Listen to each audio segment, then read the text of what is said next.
Welcome to the second in the series of Martin Explores, the show that looks at everything related to mindset, well-being, psychology, and spiritual health.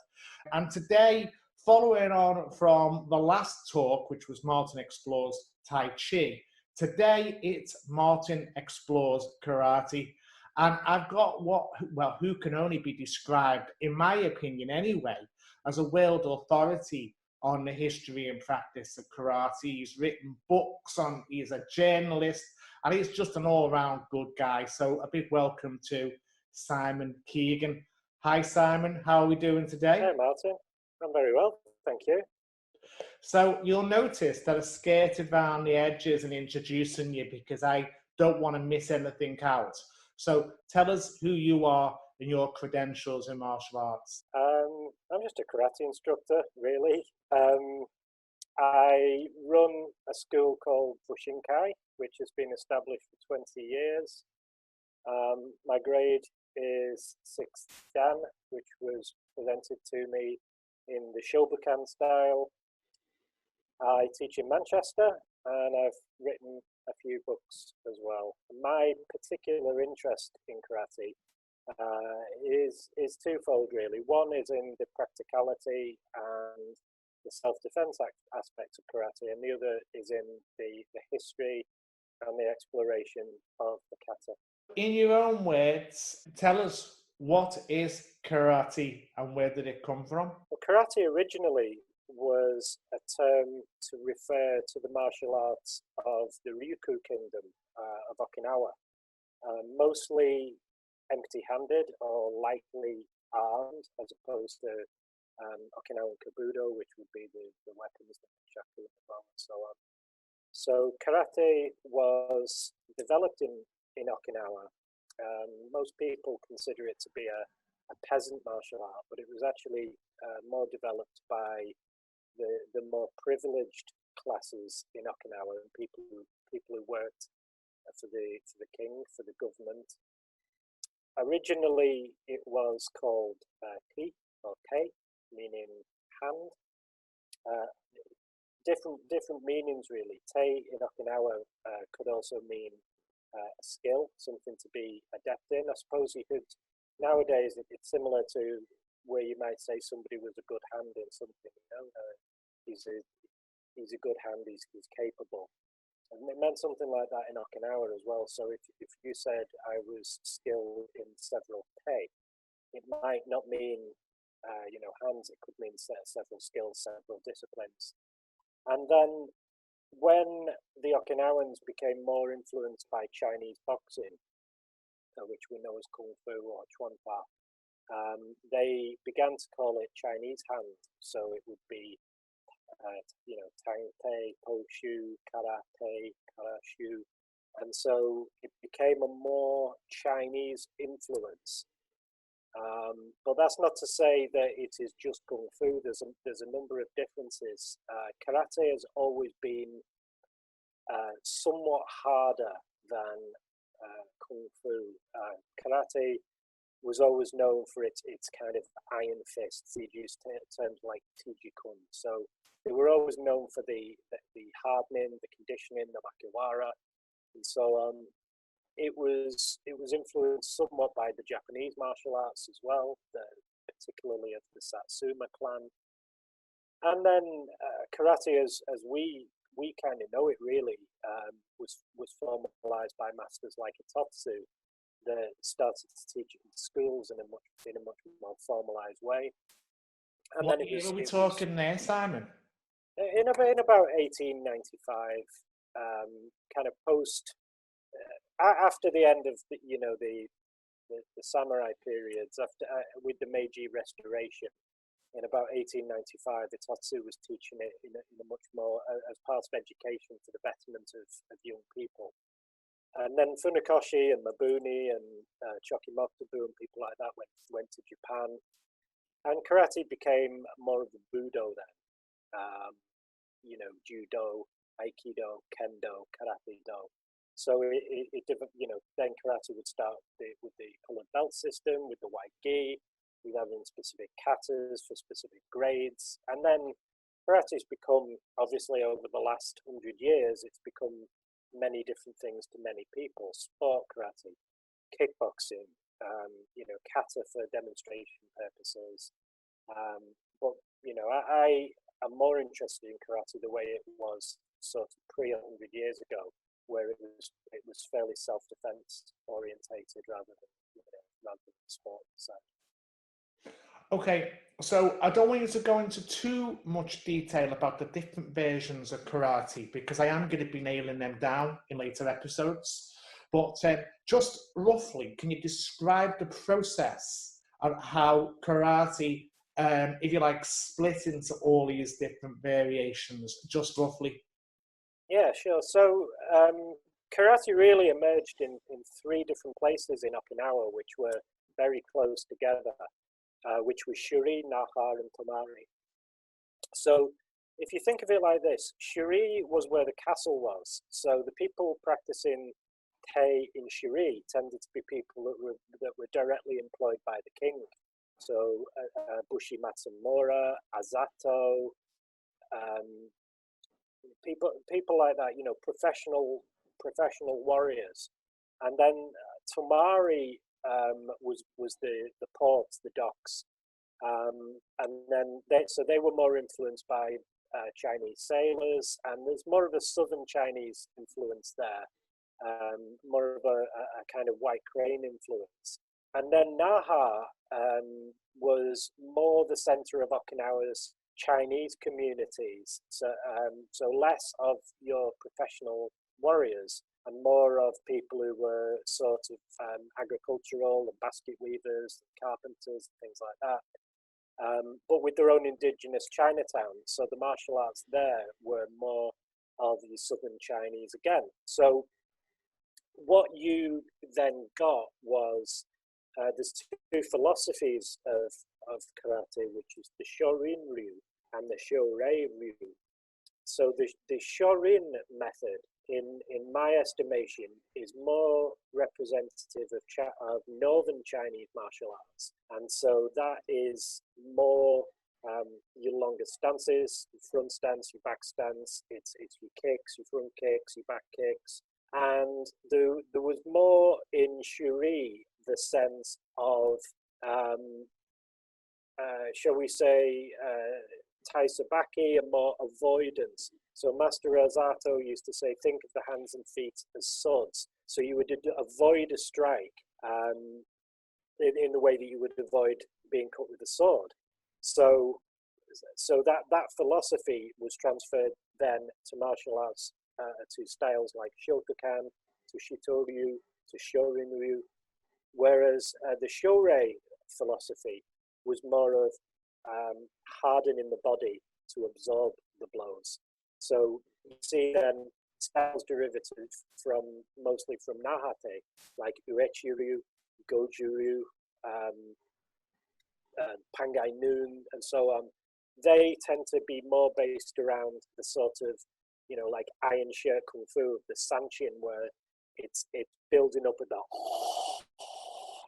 hardening the body so that they can absorb the blows. So generally, Shotokan, Budokan, Wadaru, Shitoryu, and then derivatives like Taekwondo, slightly more, I would say, longer range in the avoidance of techniques, whereas the Nahate, the Goju-ryu, the Uechi-ryu is more about hardening the body and kind of absorbing the blows of the opponent, if that makes sense. It does, and just for anybody who's listening who's never done karate or doesn't have a clue what we're talking about, you pretty much said in your answer, but I'm going to spell out Tai Sabaki is body evasion. That's correct, isn't it, Simon? Correct, yeah. Okay, so what I want to do now, and again, I'm thinking about people who perhaps have never done karate before. They might not have done any martial arts before, and they're thinking, well, what is it? Can you break down the component parts of karate training? So whether you were doing Shotokan, Wadaru, Goju, it wouldn't matter. You'd be able to say, yes, that's karate. Yeah, so I mean, I'll leave sport karate, kind of kickboxing to one side a little bit. So what I suppose signifies karate is emphasis on strong basics, so strong stances, strong punches, thrusts, kicks. I'll say blocks, but it's more the receiving of techniques. And then when you've got you've kind of built the framework so that you've got a solid foundation, good strong stance, good strong waist, hip movement, breathing, and so on. There's then the kata, which is a solo form, a sequence of movements. The form, I suppose, if you didn't know anything about martial arts and you just saw somebody doing kata, you would equate it to a sort of cross between shadow boxing and a sort of, I suppose, a solo dance.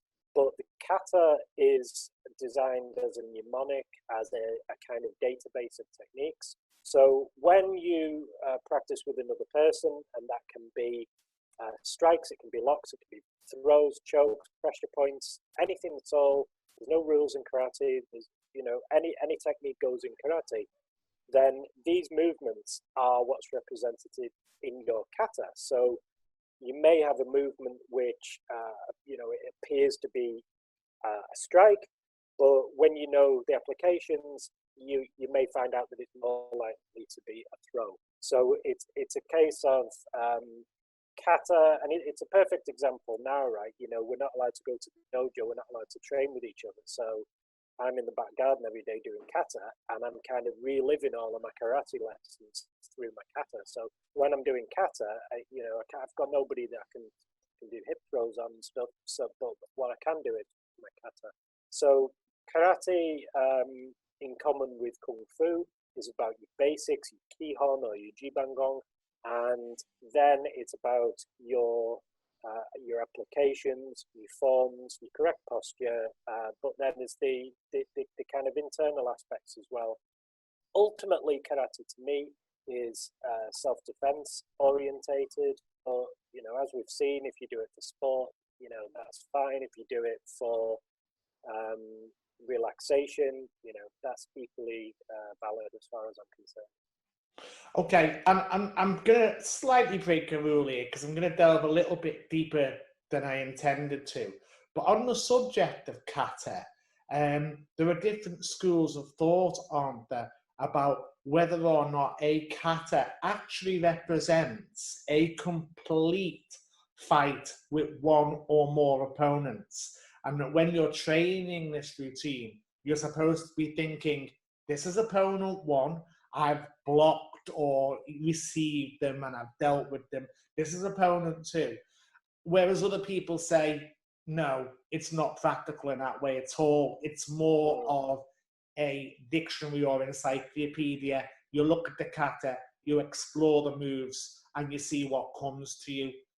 Which is that right, firstly, and which way do you see it?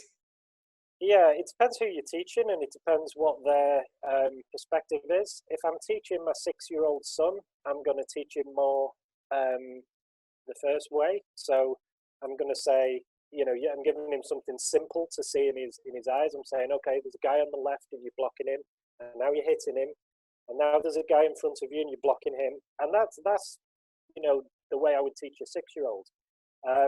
Anybody that's got either more of an understanding of either self-defense or more of an aptitude for martial arts, I don't think it's reasonable to think that any kata tells the complete story of a confrontation.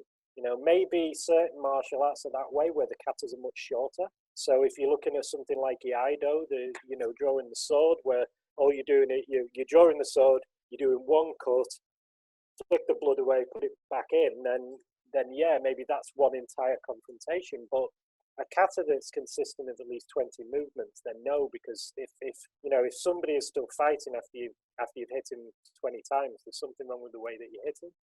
So what a kata is it's a way of transferring different principles to you.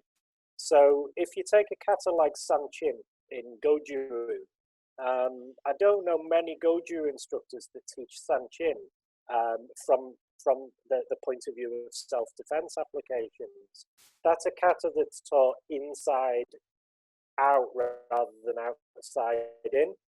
So that, you know, I would say something like Pasai or Basai Dai is very much a application fighting self-defense orientated kata. It's saying to you, you can hit the guy here, you can hit the guy here, you can grab the guy here and throw, or you can strike. If he's at this angle, you can do this. Whereas a form like Sanshin is about the kind of like you know, Tai Chi or yoga in a sense. It's more about what's happening internally rather than the applications.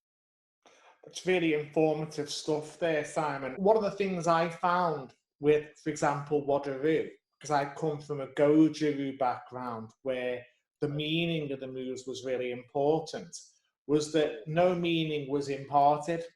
And so training in Wado-ryu, and I know we're not going to go into too much detail on any one style here, but training in Wado-ryu, I started to appreciate the forms, the katas, just for the process of practicing them in a way, in the same way that sanction in the Goju way will give you strength and body conditioning and deep breathing.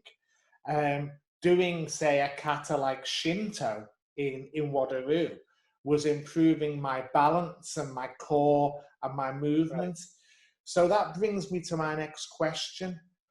Why in the 21st century do you believe people should be doing karate? What are the different things that they'll get out of it? Okay, so I think that, you know, any good practitioner of a martial art is going to be competent in self-defense, or you know, there's exceptions to every rule, aren't there? So you could say that that judo isn't a self-defense orientated martial art; it's a sport orientated martial art. But then there's going to be judoka that could defend themselves fantastically well if that's their mindset. But for me, what I would say is if you're you know, if your goal is to be a really good football player, then you wouldn't spend all your time playing rugby, would you? You know, you'd say, oh, yeah, but you know, rugby's keeping me fit and it's enabling me to run fast, and they're skills you need in football. But you would say, yeah, but surely playing football would get you better at football, right? So I would say if I wanted to be the world's best judo practitioner, then I'd pretty much be wasting my time doing any martial art other than judo, okay? Because that is what it's for. So if I'm interested in self-defense, then I want to practice a self-defense orientated martial art. Now, that's not to say that kickboxers can't defend themselves. Of course they can. That's not to say wrestlers can't defend themselves. Of course they can. But if the main purpose of your martial art is something other than self-defense, then a lot of what you're doing is not going to be self-defense orientated. So you may do a sport martial art whereby all the throws are designed so that your opponent lands safely on the flat of their back. If you're doing strike-based martial art for sport, then you probably train so that all your strikes go above the belt, you know, so that you're not hitting to any vulnerable areas, and you probably practice with gloves on. In the reality of a self-defense scenario, you haven't got any gloves on, you know, and the human body is not shaped like a punch bag. So you will find boxers break their knuckles in a street fight because they've been caught on somebody's elbow or something. And so for me, from a self-defense perspective, karate is completely self-defense orientated in the way that we in the way that we practice. You know, we practice to aim for all the parts. Strikes go to the throat, to the groin, to the eyes. We condition our hands so that we're used to hitting things empty-handed. And I would say also that with sport martial arts, you tend to peak when you're physically strongest and physically fastest. You know, you will not find any people on the England karate team, I would imagine, who are in their 40s and 50s or 60s or 70s. But when are you most likely, you know, to be mugged? It's probably not when you're in your physical prime. So I'm interested in karate, not just something that looks after me when I'm in my physical prime, but something that I can get better at when I get older and I'm no longer in my physical prime. Well, yeah, like now. Okay, on saying that, we're both in our 40s and we've both been in the ring, haven't we?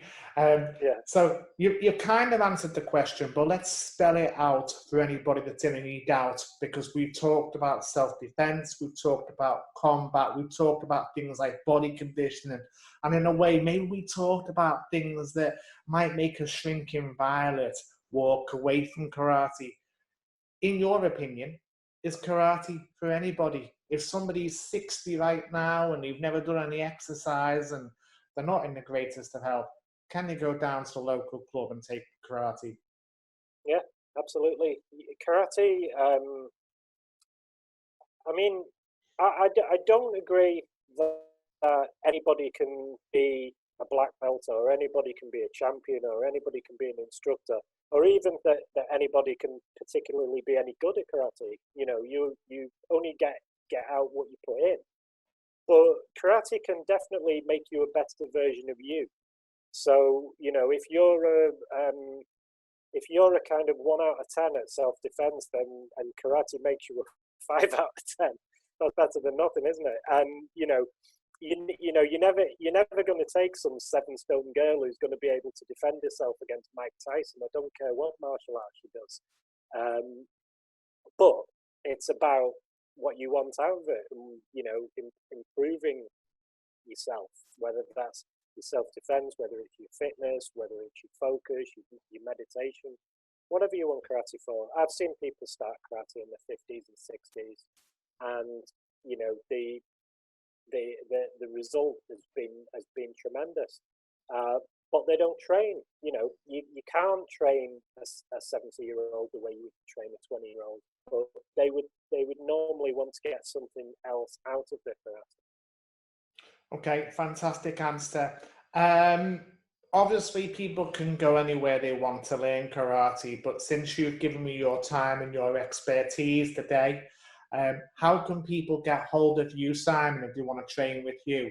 And I know that you do a number of styles, so just spell out as well what you're willing to and able to teach at the moment. Well, I can't teach anything at the moment because I'm not allowed out of my house. You don't do Zoom normally either, do you? No. So I'll tell you a little bit about my system of karate, if I can. My school is called Bushinkai. It was established 20 years ago. There's been a number of influences, but I consider the sort of strongest influence really to be Shobukan, which is various branches of it, but influenced by Shotokan and also by Budokan. And I've done a number of other styles as well: Goju-ryu, Jujutsu, Aikido. But really, I consider myself to be, from that branch really of Shurite. So from masters like Funakoshi, Kanken Toyama, Itotsu, Azato, Matsumura, which is the family of kata that we know to be Kushanku, Fasai, Goju-shio, Naihanchi, and you know the associated styles that go with that, the weapons, the applications, and I teach in Manchester normally. Okay, now at this point, I would normally say, is there anything about karate that you feel as though I haven't touched on, we've missed, that you think should have been included in a 30-minute introduction. But since it's you, I'm going to give you the chance to talk about your book. Or I think have you got more than one book on martial arts, or you're just in the middle of your second one? 2 of them.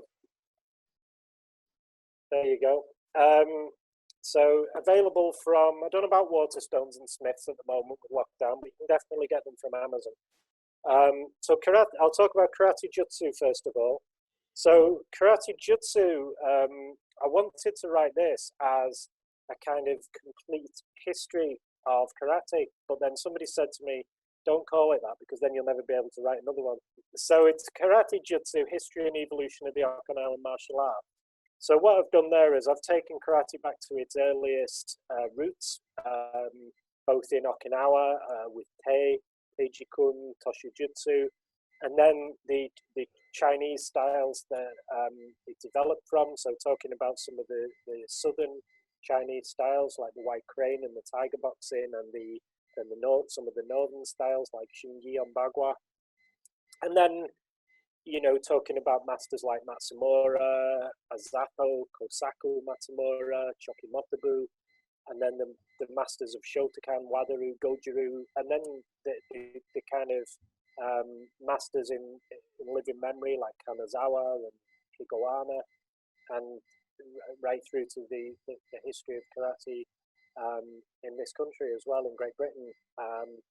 And then after that, I did a book called Bushido, A Complete History of British Jiu-Jitsu, which was one that I co-authored with a jiu-jitsu instructor called David Brough, and I really enjoyed working with David on that. So that takes British jiu-jitsu from its inception in the kind of 1880s, in that sort of Sherlock Holmes era of Edward William Barton Rhyme, right through to the sort of pioneers of British jiu-jitsu right up to the present day. Fantastic. I'm going to get Steve Rowe on my case now, saying why couldn't he plug his books?